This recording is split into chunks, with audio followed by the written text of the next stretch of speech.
Inside New Orleans Sports with Eric Asher is underwritten by... Located on Lake Pontchartrain, Brisbee's Lakefront Restaurant and Bar offers traditional West End favorites, a scenic view, oysters, and numerous tasty options. More information is available at 504-304-4125 or brisbeesrestaurant.com. Mr. Ed's Oyster Bar and Fish House has been shucking here since 1979. Located at 3117 21st Street in Metairie, Mr. Ed's Oyster Bar and Fish House offers raw, fried, and grilled oysters as well as a range of Cajun and Creole dishes. Enjoy a dozen with a smile.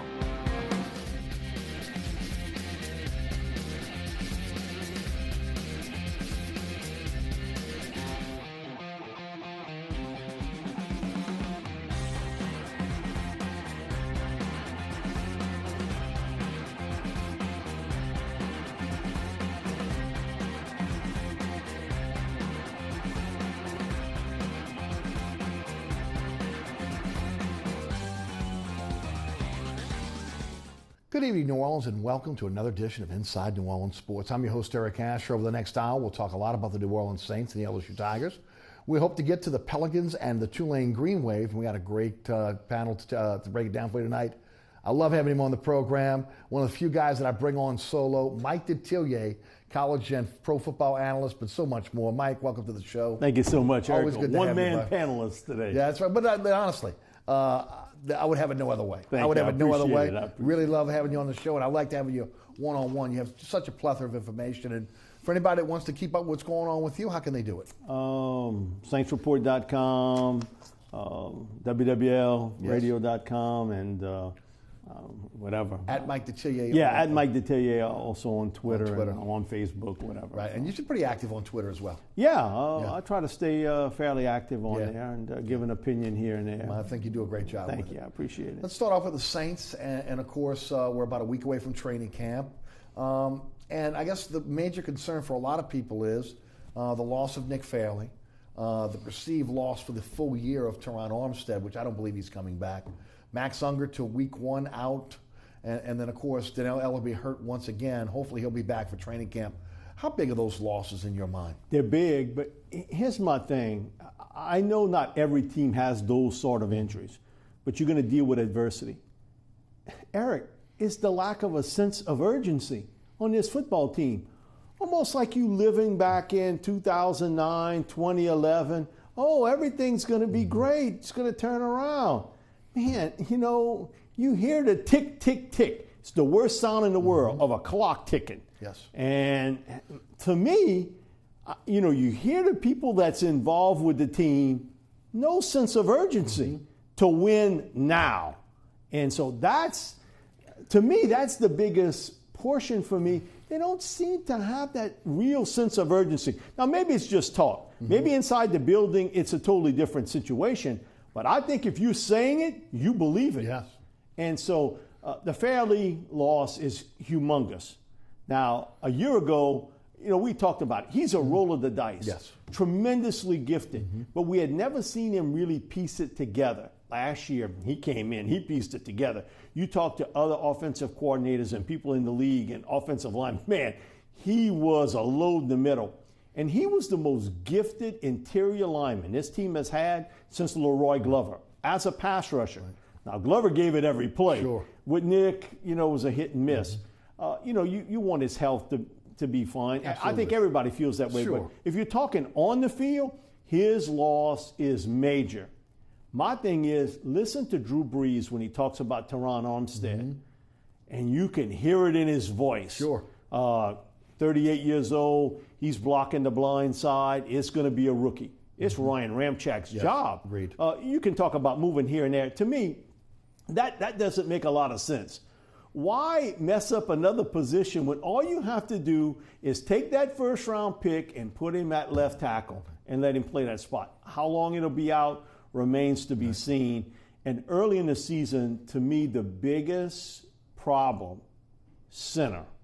Now, I'm a big center guy. Yeah. It goes back, Diliberto and I, when we worked together years ago, he was a gambling center deal. We would take and look at the deals, and if a center was out, he would bet against that team. 80% of the time, if you lose your center for a game, you lose the game. Now, it's an old gambling line, Sure. but it's the reality of the fact that that's a big drop-off because that center makes all the calls. He makes sure everybody's in place. He's spotting those inside blitzes, which you see much more of today than you've ever seen before. He's got to pick that up, the check downs, everything else. He's the quarterback up front. That's a big loss if he's not there early in the season and you play one of the best defenses in the NFL early in Minnesota and in the Patriots. Right. So even if it's 2 weeks, those 2 weeks are critical. And we know one thing. This football team's track record of how they start has shown you a lot about how they finish. Yes. When they've been a fast start team, they've been a playoff team. When they've started out slow, Eric, it's 7-9, 8-8, in that range. Yes. So that's a major concern for me. Those 3 big injuries, not one practice in pads yet. Yeah. Just think about that. No, that's unreal. It really is. And here's my biggest concern. I know we've talked about this in the past. If I'm Sean Payton, sometimes the thing with Fairley, you didn't know that would happen. That's sort of out of the blue. But how many times this team has had numerous injuries? Man, I got to take a strong look at my medical staff, my training spot, and say, hey, wait a minute, this isn't right here. Our injuries are so much more than anybody else. Yes. If I look at the Pelicans, isn't it the same exact thing? Mirror images. So my thing is, I got to look at that and say, you know what? I know you want to cut here and cut there. On the medical part, let's be the best medical team we can have to get our people there, along with the trainers. It's a major concern for me, not only for today, but for in the future on this football team. And I agree with you, Mike, and I'll take it a step further. Other players see that as well. And have talked about it. Absolutely. They want to go to a place where they know if they get injured, they can trust the staff that's going to get them back on the field or on the court as quickly as they can. I don't think they're getting that here in New Orleans. And as you mentioned, again, this is inside baseball. They're talking about this among each other. So again, when it's a prospective free agent, you're looking at that down the line, that may end up hurting this team down the line as well. With the money that you're getting in, why would you kind of squelch a little bit on that part of the game? Yes. That part, Eric, I have no answer to. Right. But it is very concerning for me. In the NFC South, which has gotten much better in the offseason, before you hit the first day of training camp, you don't have your best interior pass rusher. Your left tackle may be out for at least half the season. Right. Who knows how much longer? And still uncertainty with Unger. First of all, he's going to be back for training camp. Then he was going to be back for the 3rd preseason game. Now he's going to be back for week 1. That gets pushed back farther and farther. You got to question also having the surgery so late. I get players don't want to have surgery. Some players like to heal on their own. But again, as a medical staff, as a training staff, you got to also look out for the player, but you got to look out for what's coming in the upcoming season. You know, when you, in hindsight being 2020, he has this surgery in January. He's probably ready for training camp. No question about it. My thing is, I think and there's the trust factor that you bring involved here that is behind the scenes. If I trusted my medical staff, and I know I've had this late in the season, I know I'm going to let it heal on my own. Come on, you got to have that surgery now. Yes. Now, sometimes events happen, like what happened with Armstead. Absolutely. That's out of your control. Freak. It's part of sports today. That's just part of it. With Fairley, you know, whatever's whatever, you knew he had the heart issue before everybody did. What we don't know is what we don't know. What triggered that event that he had to go see specialists and had to be something medically or how he felt was why he did it. We've all had people we've dealt with injuries or with illnesses. And, you know, as we get older, people around us get older and they're going to see specialists. One thing with a specialist, you never get the same opinion. You know, you'll get a different opinion here and there. It was the smart thing to do. But if you listen to Sean, the final press conference that he gave of, you know, listen, we're concerned about his physical health, everything else. Also, I'm concerned about his mental health. No, when you have a heart issue, it's also here. Of course. Because you're always thinking, you know, man, if I'm out of breath a little bit, you know, what's happening to me? So off the field stuff, you understand why they did it. On the field, it's a major loss for this football team. And we did the offensive defensive lineman camp at Nicholls State. And so Ryan Nielsen was there, the new defensive line coach. And I was asking him about Sheldon Rankins and David Onyemata, and he went on and on and on about it. And so once the camera killed, he was like, well, what are you hearing? What are you hearing about my boy? He's like, I don't know. You probably know more than me about what's going on with Fairley. He said, man, I want him out on the field. He's a difference maker out there. But he said, you know, we all concerned about it is physical health. So that goes to show you a little bit, when you have that type of talent, it's a major loss for this football team. You can say, well, we can do this and we can do that, and all this stuff about Tony McDaniel taking his place. Come on, give me a break. That's ridiculous. I definitely agree. And Mike, back to your point, you can put a harness on a shoulder, you could tape up a knee or an ankle, but when it's your heart, it again is going to affect you mentally as well as physically, and of course that's something to be worried about. Well, when I heard Sean say that, I walked away that day. I had no doubt he wasn't going to play this year. I would doubt it. And again, looking at the labrum injury for Armstead, having to use again his that labrum use obviously his arms, his shoulders, explosiveness. It'll be hard for him to come back this year as well. I mean, it'll be interesting to see. Some of the medical stuff today is remarkable. Oh, I would agree. It's remarkable how quickly they can. Well, look at back. Drew Brees. Just the difference in 12 years now on his torn labrum, and then what you see today in terms of medicine, no doubt. It's totally different. Last year, Shaq Lawson had the shoulder injury. It dropped him in the draft. Buffalo picked him. First practice, he messes up the labrum, has the surgery. He's back toward the early part of November. So if you look at it, the time frame is a little bit later, but you could possibly see that come into play, that he could possibly be back for the latter part of the year. I know one thing, just listen to how Drew Brees talks, tells you what he thinks about what type of talent you had at left tackle. I would definitely agree with that, and everybody's hoping that Armstead can come back, no doubt about it. I want to go back to something you just talked about, sense of urgency. You would think there would be a sense of urgency this season. You would think 3, 7, and 9 seasons back to back.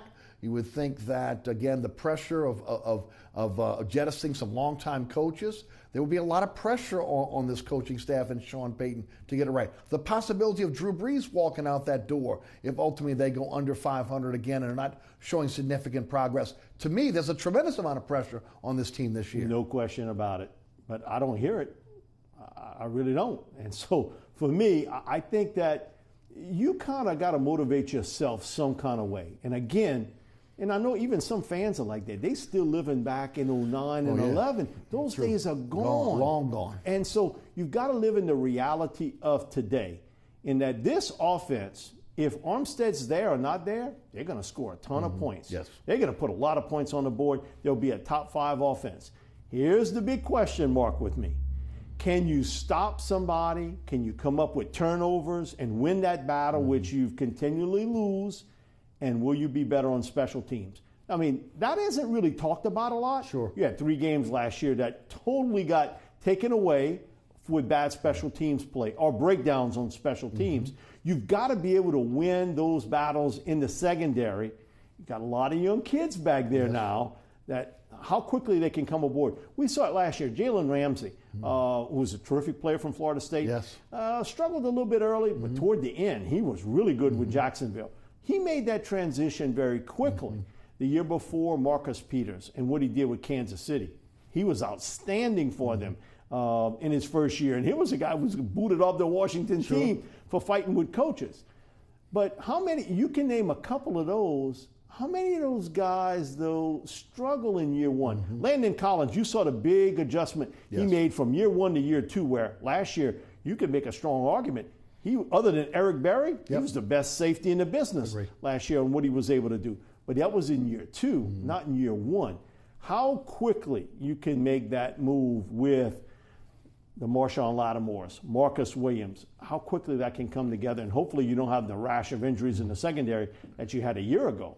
Well, look at this overall, this draft class overall, and answer that question for you. How big of an impact will those kids have? How big of an impact do they have to have on this team going forward? They have to have a huge impact on this football team. You can, no matter what, you can't redshirt people today. Right. I mean, you got to play them now. And you think about what they're going up against, they should be in the starting mix. When you think about it, this team's going to play a lot of 3 safety alignments. So with Kenny Vaccaro, with Von Bell, Marcus Williams is going to be the deep center fielder. They didn't draft Marshawn Lattimore to be a backup cornerback. No. You're drafting him to be your starter at that cornerback position. Got a lot of depth there. How they hold up physically is certainly in question with PJ, who was having a terrific camp a year ago, played well early, then he goes down to the head injury, and certainly with Damian Swann, who's had a list of injuries since he's been here. It's a concern for you how quickly you can get those involved. I think Kamara's going to have a huge impact on this football team. Yes. You could see it in the OTAs, how they were using him, his ability to catch the football out in the flat and just scoot away. He's going to be the edge guy. So if you're a fantasy football guy and you got a later round pick and Kamara's on the board, pick him. Right. This stuff about how they're going to separate it with Ingram, Adrian Peterson, don't worry about that. Kamara's going to get his touches. He is part of something this team has not had since Darren Sproles. With that said, I want to go back to the secondary for a moment. There's depth there. With the playing time that some of these players got last year, Sterling Moore coming back, Delvin Breaux hopefully being healthy for a year. Is there quality depth there? We know there's depth there. We know there's young depth there. Is there quality depth there? Yeah, I think bringing back Sterling Moore was a big pickup for this football team. He could have went somewhere else, made a little bit more money. I think he felt comfortable here. He's going to be the nickel guy for them. And he does that very well. And, he's got a little bit of athletic arrogance about him. I'm going to get beat, but I'm going to win some battles too. What I want to see is the progress of Ken Crowley, because I thought last year he made a nice jump. Now, physically, he needed to get a little stronger. He lost some battles up against bigger, stronger receivers, but I think he's a real talent there. See how well he can progress in year two. And P.J. Williams, I'm just telling you, last year when he went to camp, he was an unknown because he had a redshirt year as a first-year guy. He played extremely well in the preseason and early on, and then he gets that head injury. Again, we going back to not only the physical part, the mental part of making sure that, hey, listen, how contact was him, how he's going to accept that first time he gets hit and with a high shot with it. So they do have depth there. But, man, we said that a year ago at this same time, and look how it got just stripped away. Well, and look, no team can survive for the most part a rash of injuries at one particular position. And the Saints had that. And they've had a history of that over the last few years for sure. And the other thing, too, is your leader in the middle, the guy that you thought was going to be judge, juror, executioner, couldn't play anymore. Right. In James Laurinaitis. He mentally he could still play, but physically, he ran into the athletic wall. Couldn't play anymore. I think that I want to watch A.J. Klein, who I saw at Carolina. I thought he did a good job there, filling in for Luke Kuechly. Now, again, he's the best in the business, Kuechly. And those guys in front of him are pretty good. Oh, pretty good, too. He won't have that here. But what you see with him is sort of a take-charge guy, and you don't have to take him off the field on third down. And so to me, that's a big part of it. We saw last year the struggles on third down. Man, if I got a running back or a tight end, I'm going up against the Saints linebackers. Dannell Ellerbe is the best one from a coverage standpoint. Now, they also used him a lot in the blitz standpoint, but can he stay healthy? Yes. Because we've seen that. But again, and the mystery with all of this is going to be, can they get anything out of Stephon Anthony? He's a first-round pick guy who led your team in tackles as a rookie in the middle, and then you move him to the strong side, which was absolutely dumb. That's a dumb move to make. Keep him in the middle, if that's going to be the case. He's already swimming. Yeah, and so, again, I think the loss of Fairley is going to be huge. And again, can the other side, can they equal, if you add up Okafor, Haloi Kakaha, Trey Hendrickson, can they equal up with the same amount of sacks Cam Jordan can get? Because I do think pressure breaks the pipe. But you got to make plays in the backside. You just can't have knockdowns. And don't tell me stuff about hits and touches and everything else. Come up with the turnovers. In the last 10 years, the Patriots have been a plus 127 in the giveaway takeaway margin. 127. Now, we can talk about Tom Brady all you want, and he is, to me, the best I've seen from a quarterback standpoint in covering this game in 30 years. But when you're averaging almost 13 turnovers plus per year, you're going to win a ton of games. Well, you ain't kidding. That's for sure. Mike, they've added a lot of bodies at linebacker. Craig Robinson comes back. Obviously, he played well for this team. They're hoping they can get 5 to 6 guys that can shake out of there that ultimately can be a nice position group for them going forward. Yeah, I think if you started it tomorrow, Klein would be the middle guy, Ellaby on the weak side, Robertson at strong. And you brought in Manti Te'o, who can play middle and strong. Yes. How quickly Anzalone can pick up the NFL. And stay healthy. And stay healthy is a major issue there. So you've got people there, but there's still question marks in those spots. More for health. Anzalone, Ellaby, Te'o. Right. All those guys have had injuries. Ellaby. And, again, you got a guy there that he's certainly been your best linebacker when he's been healthy. Yes. But he spends a ton of time. Yeah, too much time. And that's one of the reasons why I think they had to make the move and try to add more depth at that linebacker position, because he's not a guy you can count on. It's Lanyap now if ultimately you can get 10, 11 games out of him going forward. I'm talking about Ellaby. I want to go back to the defensive line for a moment, because you've got Davidson, you've got Rankins, you've got Onyemata. Both Onyemata and David and Rankins obviously Onyemata got on the field a lot more than we thought he was last year. Rankins looked good the second half of the season. No doubt that's a huge loss with Fairley. You can always take Cam Jordan if you can find some outside pass rushers, move him inside on passing downs. Talk about the defensive line. Talk about the interior defensive line. How good are they? Are these guys ready? I'm talking about Onyemata, Davidson, and Rankins. Are they ready to anchor that middle? It was crazy. If we'd have done this show 2 months ago, I would have told you the strength on this football team is their offensive line and defensive tackle. Yeah. And then look what's happened, injury-wise, with Unger, with Armstead. And then you lose Fairley. Now, I think Rankins is going to end up being a good football player. And I'd have loved to have seen, had you had Rankins and Fairley rushing from the inside. The key guy here is Onyemata, because he was a young man that 6 years ago, you didn't even know what the world of football was. But you saw him at spurts. What he didn't do was maybe finish a play. He got a little bit of pressure but didn't finish a play. Can he become the finisher inside? At the end position, it's still up in the air. Okafor's been a solid player with the Cardinals as a pass rusher. Haloi Kakaha has flashed it. But if I see his hand in the dirt on first down, I'm running the football right at him. He's 250 pounds. So Hendrickson's intriguing. And it's hard to tell in the OTAs about a player like that. But you can see he's got leverage skills like an MMA boxer is whop, whop, whop with the hands, and he's up the field, real quick athlete. So that still to me is a question mark of how it's done. And teams are going to go after the Saints secondary. No doubt. With the young guys they have back there with Von Bell, with Lattimore, with Marcus Williams, they're going after the Saints secondary. I just think early on, if I'm playing New Orleans, why not? I'm throwing the football and I'm throwing it underneath. I'm going to challenge the linebackers to see how well they can cover also. And so, again, it's all going to be about how much better can you get your defense. And don't lose a game because of special teams. Don't lose it because of that. At least be, 50-50 with it, where you're as good as they are.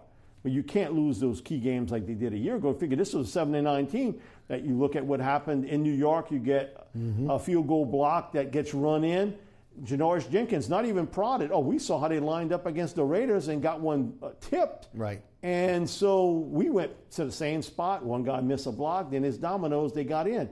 The Broncos game. You think about that situation where instead of the deep snapper sort of getting his, almost like a cat. If you back him up against the corner that, that back end goes up. You got to figure that now you got a new deep snapper. And Mike Ditka used to always have a line. Nobody knows who the deep snapper is until he messes up. Of course. And so now you've got that question mark, and they've brought in different people to handle that. And Eric, I'm just telling you this late that you're still bringing in people tells me question marks there. Well, I want to piggyback on that, because you've mentioned 3 positions. You've mentioned the special teams, obviously, as a team. You've mentioned the defensive line. You've mentioned the linebackers. All 3 have new coaches. How big of an impact will they make? It's got to be a big part there. I do think in the secondary, because of Aaron Glenn, his experience as a player and a really good player for a long time in this business, players relate to him because, they know he's done it before. how quickly that comes together back there is still to me, iffy on how all that meshes back there in the secondary.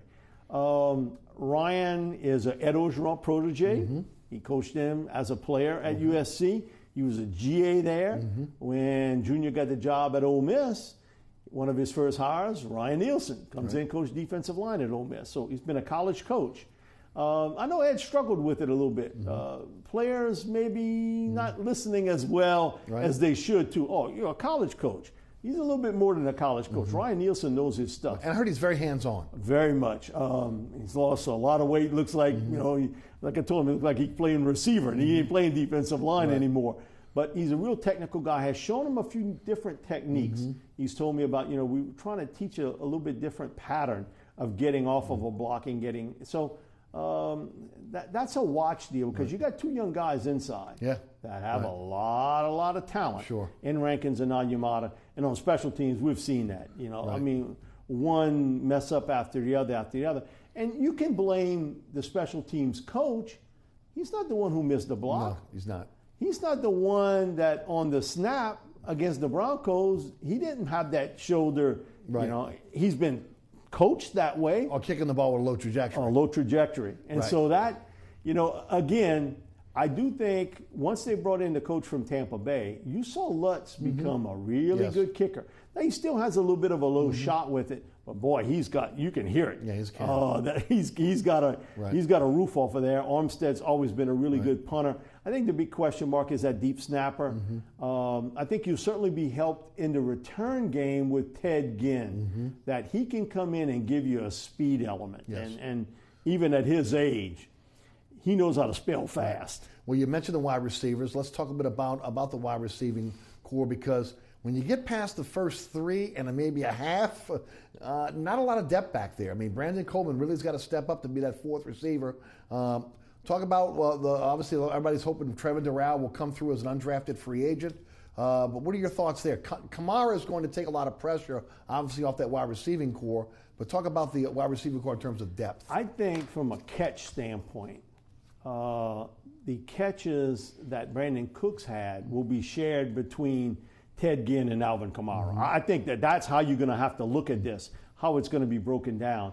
And you're right, but if there's a star on this team, and I think there is, other than Drew Brees, it's Michael Thomas. Oh, yeah. And he's at another level as a receiver. When you think about how good Marcus Colston was with this team, Michael Thomas is a better football player. I mean, it's astounding to see what he did as a rookie. Tremendous talent. Ted Ginn is, to me, more of a Devery Henderson type of guy, in that he's not going to have all the catches that Cooks has, but he's going to be the guy that will keep that safety from playing in the box. Because early in games, and Coach O told me this, I learned it from Sean, he would always throw a deep pass, even if it didn't hit. He didn't want that safety staying in the box or close to the line of scrimmage. I think Willie Snead's one of the most underrated football players on this team.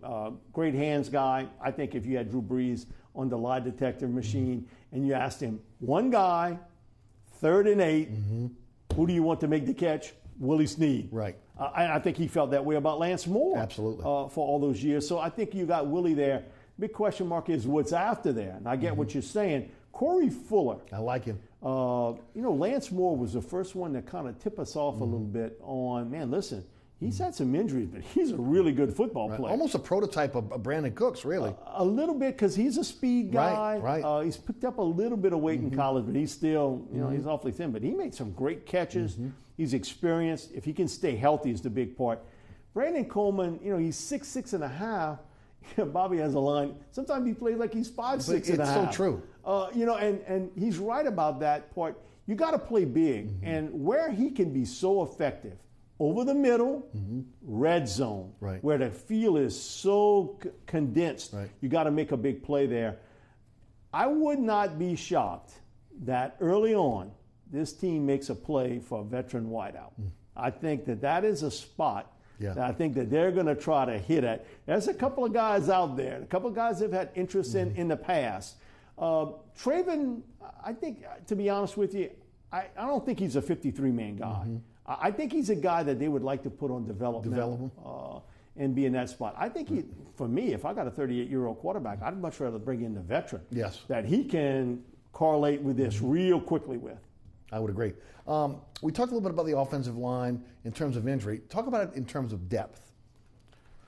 Well, we've seen Joshua Laribas as the starting center for all this writing stuff about Calamonte, all this stuff in practice. You know, I laugh about it because I'm friends with a couple of former centers. They're like, in practice? Right.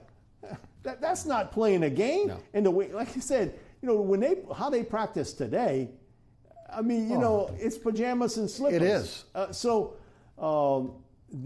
got to hope that Laribas, who's had some starting time in the NFL, can be that guy from day one, because you're not sure about Unger. For all the talk, you really not sure today that he can handle that spot. So it's awfully thin there at that center position. At the guard spot, Calamonte's your backup guy. Yes. I think you're pretty strong, certainly with Wolford, who I think is a really good guard. And he'll do a nice job taking over for Jari Evans. Andrews Pete has flashed it, but I think he's a much better inside player. I really think he's a much better inside player than he is out on the edge. And so keep him at left guard. And so, you know, you got some depth there. You got some people there with some experience who have played. The tackle spot, you know, man, listen, Zach Strief, you think about it since 2006. He's the lone survivor of all of that. And of all years, he's got to stay healthy this year. And so, you know, he was a heck of a football player last year. I think, you know, he didn't get the publicity he got for how well he played on that right side. And you got Khalif Barnes, who's bounced around this league. He was awfully heavy last year. So lost a ton of weight, though. Lots of weight. So let's see, can he drink a little bit from the fountain of youth? Yeah. Can he be Ponce de Leon a little bit? But that left tackle spot today is Ryan Ramchak. Right. And I'll never forget, in doing the pre-work for LSU Wisconsin, for the LSU network, everybody was, man, you know, they're going to attack, you know, Wisconsin's left side. You know, Ryan Ramchak's from a vocational school. He's never started at, you know, in a Division I game before. Well, you saw what happened after the second series. They moved Arden Key to the other side. Ramchak did a pretty doggone good job. Now, listen, there aren't a lot of Arden Keys around. And I thought he held his own, did a terrific job. If he's healthy, no doubt, he'll be your guy there. And the one thing about him is you can see his smarts. He's technically sound. He understands the position very, very well. And I think he's a little bit miffed that, you know, Garrett Bowles goes to the Broncos and I'll ask the 32. Right. Everybody has a little bit of motivation in life. And so I think with him, you know, you think about it draft night, a lot of people were upset. Oh, pick a defensive player. Sure. Man, you think about it today. Come on. It's a godsend. Stroke of luck. It's a godsend. No doubt about it. That he was still there. You're watching Inside New Orleans Sports each and every Thursday night at 6 p.m. on WLAE-TV, a rebroadcast on Friday night at 10 p.m. here on LAE, and also 9 o'clock on Friday nights on Pelican Sports Television. Mike Detillier is our guest. I'm your host, Eric Asher. We'll be right back after these messages from our underwriters.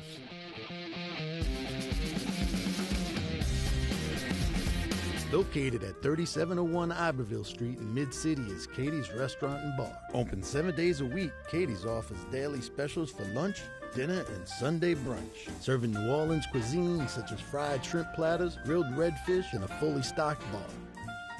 And don't forget about our expanded event seating and local entertainment. Featured on the Best of Food Network's diners, drive-ins, and dives, Katie's Restaurant and Bar.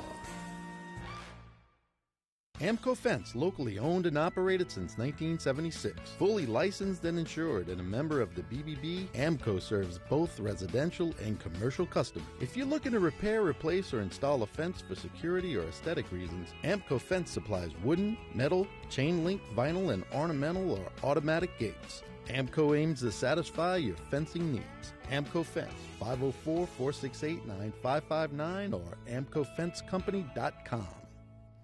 Welcome back to Inside New Orleans Sports. Mike Detillier is our guest tonight. Mike, tight end position. Coby Fleener wasn't the player they thought he was. A little bit of a reprieve. He was kind of on a 2-year deal, if you look at it, when you look at the overall deal. So this is kind of a make it or break it year for Coby Fleener. And then when you look behind him, you're hoping some guys that had injuries can come back to form. Your thoughts at tight end? You know, when Hume got hurt in the preseason late last year, and I remember saying that because I've heard enough of the assistant coaches say, boy, he was a big part of our offense because he could play fullback, he could play tight end. He's the best inline blocker, no question about it. But he's also a nice little diversion in the short routes, where and he's got sure hands. He catches the ball well. You saw they struggled a little bit in that area from time to time. So no question about it with Kobe. I think he was a major disappointment from a standpoint of either he didn't get open at times or he dropped the ball. This offense, you should be catching 85 catches a year at tight end. You see what Jimmy Graham did. You saw what an aging Ben Watson did on this football team. Jeremy Shockey came in along with David Thomas. That combination put up really, really nice numbers. He just struggled with it all season long. And so I don't think there's any question. It's make or break for Kobe Fleener. But if there's an offense tailor-made for a tight end, it's this offense. And so for me, it'll be interesting to see. And I hear people say, well, it takes him a year to adjust. A year to adjust? That's not in today's NFL. No, you got to be kidding me. That to me, that almost sounds like PR. He should have come in, hit the ground running, and been a guy that was a major factor as a receiver. And we saw him struggle with it early, catching the ball, and also, even worse, getting separation downfield from a defender. He struggled in that part. I think for most Saints fans, the offense is, listen, it's been a top 6 offense since Sean's been here. I think more patience in the running game, I think, is what everybody would like to see. Well, we'll talk about that because Adrian Peterson is going to be a big part of that. Give us your thoughts on the running game. I would say I want to run the ball. Instead of Drew Brees throwing 44 passes, cut that down to 36, and instead of 14 or 15 rushes, get it into the 20s. We've talked about that stat, 30 rushes or more. And, it's been unbelievable, 42 and 3. Yeah, it's an amazing stat. It is what it is. People, they run the ball in the fourth quarter. Well, Archie has a great line. Listen, if you can't run it in the first quarter, you ain't running in the third quarter. You got to do it early. I think today's NFL, and it's one of the negatives, they get away from the running game so quickly. And so what that affects, red zone, short yardage running. How many times have we seen the Saints? A 3rd and 1, the backfield is clear. 0 in the backfield. My thing is, on a 3rd and 1, you don't have a back in the backfield? Come on, you can't trick people. And so my thing is, I hope the addition of Adrian Peterson gives Sean maybe a little bit more patience to stick with the running game early, because it can do 2 things. I think it'll wear down defenses today. I'm a big believer in that the pros emulate a lot what happens in college. It filters through. What beat Alabama? They got stuck on the field against Clemson for 90-something plays, and they got wore out. What beat Atlanta? They got stuck on the field 90 plays, and that defense was wore out at the end. And I know it's not as fast-paced as the college game, but if I can keep you on the field, it's a Chip Kelly line. If I keep you on the field and it's over 72 plays offensively, you're going to make 3 big mistakes. If I keep you on the field for 76 or more plays, I'm going to get 4. If I keep you over 80 plays, 5. And you add up those numbers in games, it's pretty doggone close. And so here's my thing. If I can run the ball and wear you down, and I've got a real accurate quarterback, I keep that defense on the field, and I keep my shaky defense off. So I play a little keep away a little bit with it. Yeah, I'd like to have the big strike, but you know what? If I hit a big strike, my defense is liable to give up a big play too. But if I play a little better conservative ball, and I say conservative, run the ball a little bit more, especially early in games, I do think that it gives this team the best chance to win. We think about it. The one stat in the 09 season that I still think is relevant today. 13 games into the season, you ran the ball more than you threw it. Amazing. And look what they did. And they were 13-0. And they look a lot like 09 when you start talking about Ingram, Adrian Peterson, Kamara. You've got a 3-headed monster back there that can handle it. You hope that, again, that AP is able to hold up 16 games. And that part I don't know. I had to talk with Jimmy Taylor about it. And Jimmy was like, listen, I was 32. I came to the Saints. Best shape of my life. Till I got hit. And he said, then I felt all of 32 years old. Well, it's about recovery. And also, too, is, how well you can kind of piece together games. You might be real good in week 1, and then week 2 not as good. But I think Sean will do a good job of going with the hot hand, with the hot-handed running back here. He's always going to be about running back by committee. But how well Adrian can hold up over 16 games is a legit question for a 32-year-old back who today has more carries than Jimmy Taylor did when he retired, O.J. Simpson did when he retired, Larry Zonka did when he retired, Paul Hornung did when he retired, and the guy that's going into the NFL Hall of Fame in just a few weeks, Terrell Davis. Just think about that. Yeah, he's got more carries than those guys have. A lot of tread off that tire. A lot. No doubt. Final 2 questions about the Saints. Drew Brees, final year of his deal, no matter what, $18 million in dead money at next season. You talked about that sense of urgency. To me, there's got to be a sense of urgency. Drew Brees doesn't want to languish at 8-8, 7-9 for the rest of his career. What are your thoughts there? I think as long as Sean Payton's here, Drew Brees is here. Okay. I've always felt that way, that I think Sean and Drew have a special relationship with one another. Sean's not the coach he is without Drew, and I think Drew's not the player without Sean. Drew was a good player in San Diego, but we came here, Sean made cut above. Hall of Famer now. And so now I think that they're linked in the chain. Now, what happens if Sean's not here? Drew's not here. Right.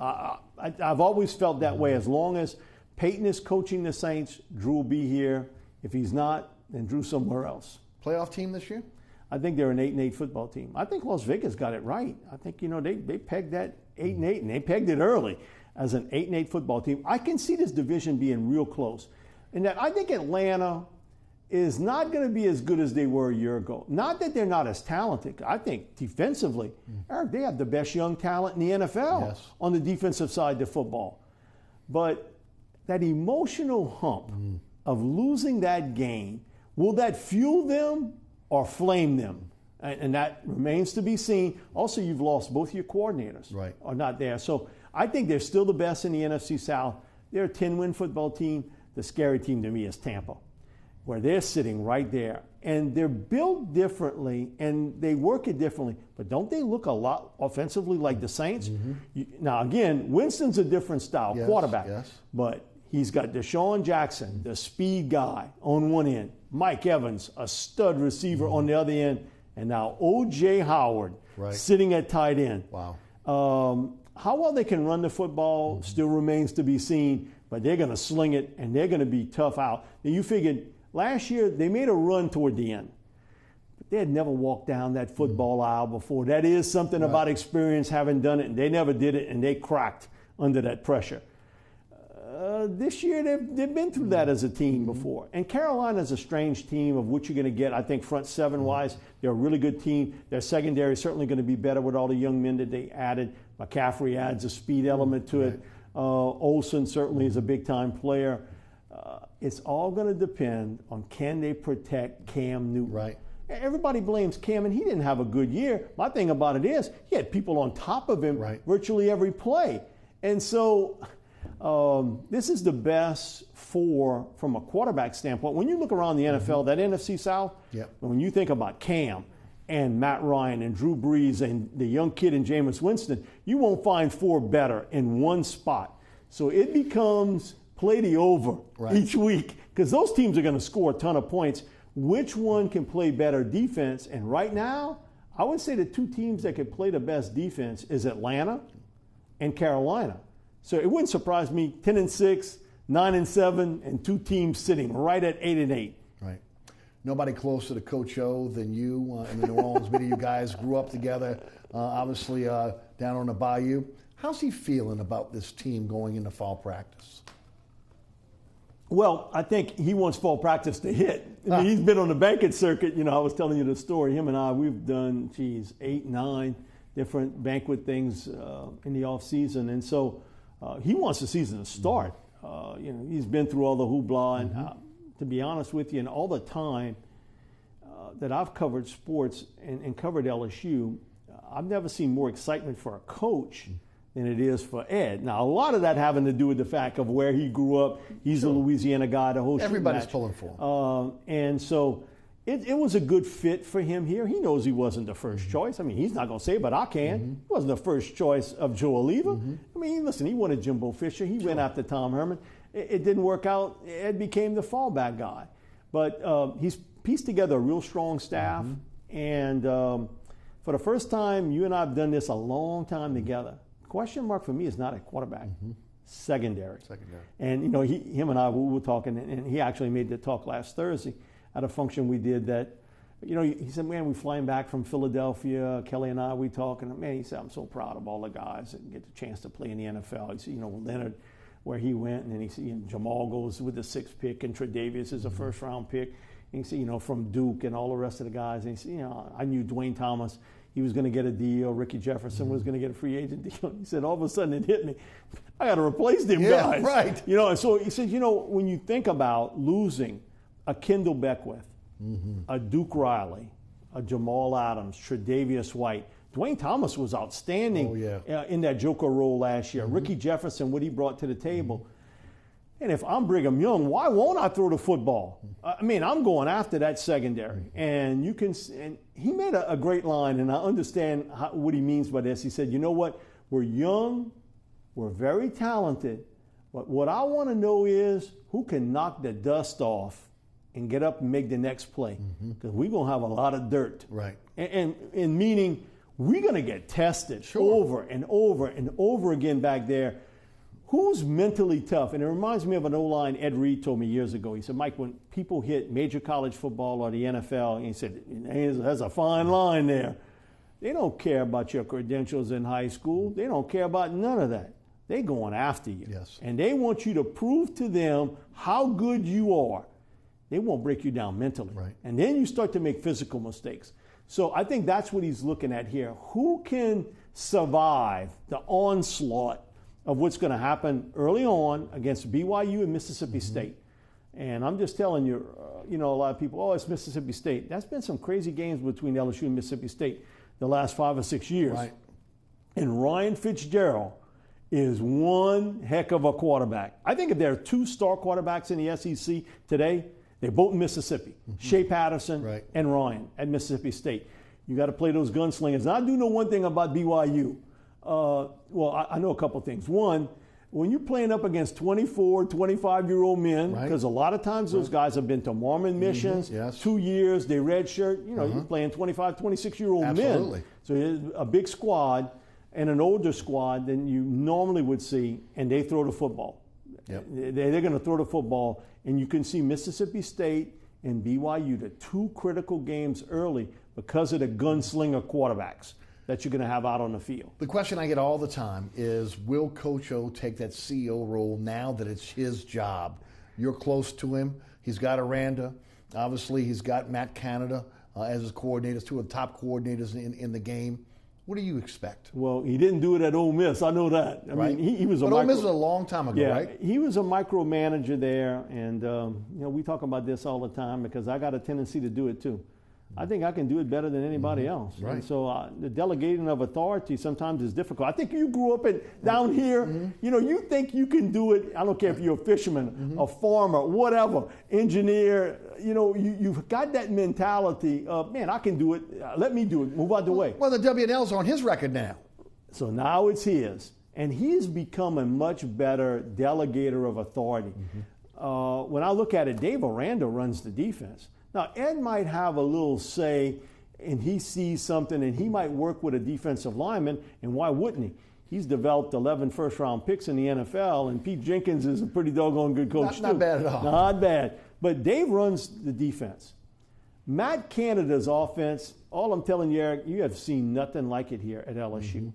And the diversion of it, and watching it on film and cuts of what they do in practice, and how they swing different people late to get defenses to react to it. All I want to do is to have you make one mistake, and then I'm going to hit a big play on you. So I think for LSU fans, they're going to be shocked at what they're going to see offensively. It's like nothing, and the pace, very quick. Get up to the line of scrimmage, call a play, this and that. But they're not getting away from one thing. You know, Coach O, you know, he played his football at South Lafourche. Yes. And he was coach at Miami of Florida with Jimmy and Erickson when they won. He was at SC when they won with Reggie Bush and Lindale White. They're going to run the ball. The thing about, I think, what this is going to be is a lot more diversified, but they still want that power element in the running game, and they got a stud. Right. And Darius Geis. Yeah, they do. Yeah, he's a cut above. So I think he's let Matt do whatever he's want to do. He was telling a story the other night that, he watched some film in Pitt a couple games last year, ran a tackle reverse on a play where the tackle near the end zone at the 2-yard line, it was a reverse play. The tackle ends up getting the ball on a flip, and he runs in, and the tackle caught a touchdown and caught 3 or 4 passes during the season. So he said, now we got all our tackles with their hands up. Oh, Coach Canada, I can catch the ball. Let me do the reverse. And it's like, no way. Man, with Darius Geis, I ain't trying to trick nobody into that spot. But you can see where Matt's got a very fertile mind offensively. And, how he developed Jacoby Brissett at North Carolina State impressed me. Yes. And then last year he takes over, and Peterman, who I remember him coming out, he goes to Tennessee, struggles there, was a backup to Josh Dobbs, leaves and goes to Pitt. He was buried on the depth chart. He turns him into a pro prospect at that point. So, man, I look at what Matt Canada can do. I think Ed's done a much better job, and this is he's told me, I think I've spent a lot more time with this than anybody else, that trying to make sure that I let my coaches coach and I show my players I really care for them. Because he said, you know what? That's one thing I maybe didn't do real good. He said, I know I didn't do good at Ole Miss. I didn't show them I cared. But he said, when I had my second shot at USC, we were 6-2. And he said, we had a run and we almost got it done. But, bottom line is Pat Hayden, he wanted somebody else. Yes. Ed was, he felt almost like a minority candidate from Louisiana coming in to try to steal the job. He wanted an SC guy. He didn't consider Ed an SC guy. I think Ed's done a great job of being the CEO of this football team. He's much better on TV than he ever was. I'm still trying to get as good as you. But I was like, come on. But he almost, he acts, when you look at him, he's almost like the governor of the state when you go somewhere and you see how well and how poised he is. As a guy that's known him for a long, long time, I'm more impressed with that and his ability to learn from mistakes. Listen, all of us have made mistakes. We've all been scuffed up in life. Not everything's going to be easy. And I've always put it to him this way. He's a Cajun version of Rocky. And Rocky's a fictional story, but it was based off of a real fighter in that point. Ed's like that. He's been knocked around, knocked down, and now he's got his shot. He's got his chance here. And so it'll be interesting. He's done a good job recruiting, and I think he's pieced together a pretty good football team. But I think early on, Eric, is going to be the challenge, getting that young secondary up to snuff, because the margin of error, again, in those Mississippi State, BYU games, I bet it's going to be close games. Yes, and of course the schedule is daunting when you talk about the tough schedule on the road, the SEC, Florida, Alabama, Tennessee, you throw in Ole Miss, Mississippi State. That's not an easy run. No, it's not. But that part he knew. He understood that was going to be a difficult schedule for him. And I think one thing you can't gauge is injuries, and they've been pretty fortunate. They've been pretty fortunate coming out of spring. Danny had the back injury, and I didn't know I knew there was something wrong, but I didn't know the full extent. And he went into detail with me.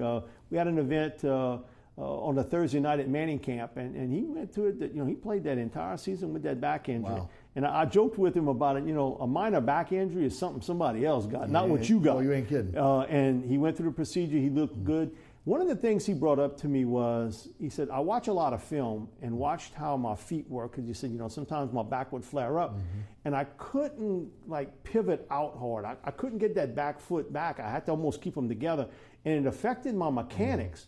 So he said, what I want to make sure of now is that I don't go back to that bad habit. It was funny. Peyton Manning was in a group. Peyton walked up to him and was talking to him about, hey, make sure you got that back foot. Everything's else okay. So you can see he's still in that transition part of it, but he's the key. All this stuff about, I know Ed's got to say what he's got to say, and he promised Brennan he'd give him an opportunity. This is Danny Etling's football team, barring an injury. Danny Etling's going to be the starting quarterback at LSU. And if for some unknown reason he's not able to go, or there is an injury, who's up next? Because at that point, it's a crapshoot, right? Yeah, big time. Yeah. Big time. I think Justin McMillan would get the first opportunity to come off the bench. But I think really ideally, Ed would like to redshirt both Lowell Narcisse and Miles Brennan. Right. And then next year, let them go at it. Yep. Two totally different style quarterbacks. Lowell is a big man. He's coming off of 2 knee injuries that stole a lot of his junior and senior season at St. James. And Miles Brennan, man, he reminds me of a guy that grew up just balls throw away from me, Tommy Hudson. Right. Very similar. Tall, skinny kid that can whip it pretty good. If he could be like Tommy Hudson, that'd be a really Put good him like thing. Tommy Hudson, put it to you this way, then LSU plays for an SEC championship. Yep, no doubt. Right. Arden Key, what do you expect? I don't know if he'll be back in game 1, but they'll have him back early. He's the best defensive player in America from a college standpoint. Sure. He's been working out with Chuck Smith. So Chuck tells me, there ain't many guys that you can name that has his talent. He's a long, lean guy that can get up the field, great pass rush. And he was playing at 235, 240. Now he's 255. So he's a big man out there on that football field. He's a difference maker, and he makes the secondary a lot better if he's out on the football field. It's funny. Ed told me the strongest area of my team right now is outside linebacker. Which outside linebacker? Outside linebacker. He said, because I love Devin White. Well, Devin's inside. Right, I know. But what he's talking about is, and I can see it, he's got Ray Thornton, Andre Anthony, young man from Edna Carr, backing up Arden Key. And on the other side, Mike Divinity's there. And so he's got some talent there from a experience and also athletic talent. And he told me Thursday, he said, I'm telling you, that's the strength of our team. If Arden Key's healthy, that becomes a real strength of this football team. I don't know about week 1, but I bet he's in the lineup against Mississippi State, and he's a difference maker. Yep. And again, what you worry about is his focus, getting yourself suspended and or pulling yourself out before you got suspended, so to speak, on that spot. And then you have the labrum injury that you're coming back from. But, man, he's a big-time player. And all I can tell you is that I've not seen many front 7 defensive players at LSU as dominant as what Arden Key is. 25 seconds. What do you expect for this team this year? I think they're a 9-win football team. I think, a 10th win could come in at the bowl game, but I think it's the building blocks for what he has. I think defensively, the building block is going to be 2018, and the quarterback situation will be in question. But Ed will do a good job, and again, everybody's just beat Alabama. That's going to be a tough task. Yes, absolutely, no doubt. Mike Detillier, thanks for being with us. Thank you, I appreciate it. Always appreciate you. Again, thanks for tuning in. Remember, there's a rebroadcast of this program each and every Friday night right here on WLAE-TV. 2 chances to catch us on the Cox Network, Cox 130, that is 10 o'clock on Thursday nights and 2 a.m. on Saturday morning, and statewide on Friday night at 9 p.m. on Pelican Sports Television. Catch me on the radio, 990 a.m. WGSO, that's weekdays, 11 a.m. until 1 p.m. You can listen live, download the podcast, ericasher.com. Also, the TuneIn Radio app is a great way to take the show with you anywhere. And, of course, all the previous episodes of Inside New Orleans Sports can be seen at ericasher.com as well. Special thanks to Mike Detillier, also to the WLE production staff, including Rod Yeager, Jim Dotson, Kenny Juno, Naila Jones, Trey Lopez, and my director, William Hill. Thanks so much for watching. We'll see you next week for another edition of Inside New Orleans Sports.